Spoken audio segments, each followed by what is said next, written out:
एक ऐसे दायरे में जहाँ सूरज आसमान को टी ग्रीन के रंगों से रंगता था और चांद सितारों को लोरी से रंगता था, वहाँ एक जादुई दुनिया वजूद थी जिसे फ्रूटोपिया के नाम से जाना जाता था। ये दिलफरेब जमीन किसी और जगह से मुख्तलिफ थी, एक ऐसी जगह जहाँ फल रक्स करते थे, दरख्त राजों की सरगोशी करते थे और हर बैरी में एक पोशीदा ताकत होती थी। फ्रूटोपिया के मरकज में एक वसी व अरीज बाग था जहाँ फल गैर मामूली साइज और जायकों में बढ़ते थे। यहाँ स्ट्रॉबेरी ने चीनी के ताज पहन रखे थे, अंगूर एमेथिस्ट की तरह चमक रहे थे और अनानास की धुनें गूंज रही थी, जिसकी वजह से हवा ताल में चल रही थी। उस सुनसुनी खेज दुनिया में हमारी कहानी शहजादी लीरा से शुरू होती है, जो फ्रूटोपियन शाही नस्ल की आखिरी औलाद है। लीरा एक नाकाबिले तस्वीर तजस्सुस और शहद के खरबूजे की तरह मीठा दिल की मालिक थी। उसके सुनहरे बाल पके हुए खुबानी की तरह चमक रहे थे और उसकी आंखों में भूले हुए बागात के असरार थे। लेकिन लीरा की बादशाहत को एक संगीन बहरान का सामना करना पड़ा। फ्रूटोपिया को बरकरार रखने वाली जादुई फल गायब हो रहे थे। कभी सरसब्ज़ शादाब बेलें मुरझा गईं और दरख्त मुरझाए हुए गुलाब की तरह सूख गए। इसकी वजह नामालूम रही और शदीद धुंध की तरह जमीन पर मायूसी फैल गई। शहजादी लीरा ने अपनी सल्तनत को बचाने के अज़म के साथ एक तलाश का आगाज़ किया। एक कदीम स्टेशन गोई की रहनुमाई में वो एब्दीन का फल तलाश करने के लिए रवाना हो गई। एक अफसानवी फल जिसके बारे में कहा जाता है कि वो मरते हुए बागात में जिंदगी बहाल करता है। चांद के शुआओं से बनी टोकरी और एक शरारती रस्बेरी के नक्शे से लेस लीरा अफक से आगे का सफर कर रही थी। उनका रास्ता उन्हें बैरी बम्बल के रास्ते ले गया, जहाँ रस्बेरी के कांटे फूले हुए जादू की सरगोशी कर रहे थे। शहजादी लीरा ने लीमुओं की छोटी छोटी परियों के साथ रक्स किया, जो इसके इर्द गिर्द घूमती हुई हंस रही थीं। और जब वो अनानास की चोटियों पर पहुंची तो उनका सामना एक अक्लमंद फल सहदू से हुआ, जिसने अब्दीन के फल का राज पाश कर दिया।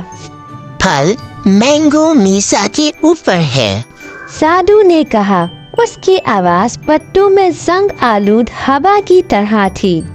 लेकिन होशियार रहो शहजादी लीरा, उसकी हिफाजत केले के मुहाफिज करते हैं, जो कदीम मुहाफिज हैं, जो दिल की पाकीज़गी का इम्तिहान लेते हैं।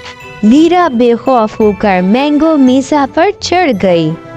उसकी ढलवानें आम की दरख्तों से भरी हुई थीं, जो हौसला अफजाई कर रही थीं। चोटी पर उसका सामना गीना गार्डियन से हुआ, जो सोने के झलके में मलबूस केले के 3 सिपाही थे। इनमें से हर एक के पास एक पहेली थी, जिसे सिर्फ एक सच्चे दिल की रूह ही हल कर सकती थी। पहले केले ने पूछा, शहद से ज्यादा मीठा है, फिर भी इसका जायका नहीं लिया जा सकता। लीरा ने गौर किया और जवाब दिया, मेहरबानी। दूसरे केले ने चैलेंज किया, जड़ों के बगैर क्या उगता है, फिर भी रूह को नजरअंदाज करता है। मोहब्बत, लीरा ने जवाब दिया। आखिर में तीसरे केले ने कहा, ओस से बोसा लेने वाली स्ट्रॉबेरी की तरह नाजुक क्या है, फिर भी 1000 सूरजों की ताकत रखता है।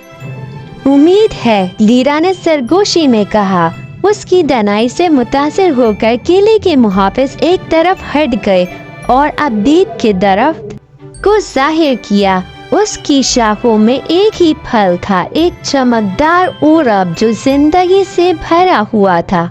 लीरा ने उसे आहिस्ता से तोड़ा और उसे अपने हाथों में थाम लिया। जैसे ही वो मैंगो मीसा से उतरी, फ्रूटोपिया के बागात में हलचल मच गई। پھول کھل رہے تھے اور پتے نئی زندگی سے چمک رہے تھے۔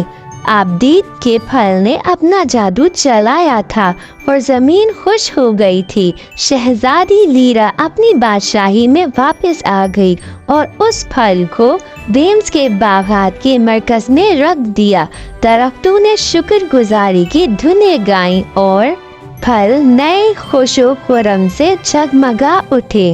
فروٹوپیا ایک بار پھر پھلا پھولا اور شہزادی لیرا نے ایک محبوب ملکہ کے طور پر حکمرانی کی، اور اس طرح جادوئی پھلوں کی دنیا، فروٹوپیا اور اس کی شہزادی لیرا کی کہانی ایک سرگوشی لیجنڈ بن گئی، ایک یاد دہانی کی میٹھی ترین علاقوں میں بھی ہمت بہانی اور امید اس دن کو بچا سکتی ہے، اور وہ سب اس کے بعد بھی نتیجہ خیز زندگی بسر کر سکتے ہیں۔ مزید اچھی ویڈیوز کو دیکھنے کے لیے ہمارے چینل کو سبسکرائب کریں۔